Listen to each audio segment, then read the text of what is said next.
امام علی مقام میدان میں نکلے اور معمولی آدمی نہیں، نواس رسول، جگر گوش ہے بطول. یہ جو کربلا کی ریت پہ خون بہا ہے، یہ آپ کو پتہ ہے خون کس کا ہے؟ یہ رسول کریم کا خون ہے، کہ نبی کریم کا خون بہا ہے. اللہ کرے آپ کو سمجھ آئے. نبی پاک کا خون بہ گیا، لیکن 4.5 سال حکومت پھر بھی یزید کر گیا.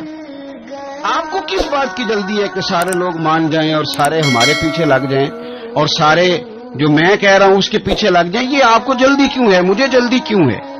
میں اللہ کے حضور دعا کرتا ہوں کہ اللہ تعالیٰ میدان کربلا کی ہواؤں کا صدقہ، اللہ تعالیٰ حسین ابن علی کے خون کا صدقہ ہماری زندگی پردہ پوشی والی کرے اور موت ایمان والی کرے، اور اللہ تعالیٰ ہمیں ہر فتنے سے محفوظ رکھے اور ہماری اولادوں کو بھی حضور کی اولاد کا وفادار رکھے.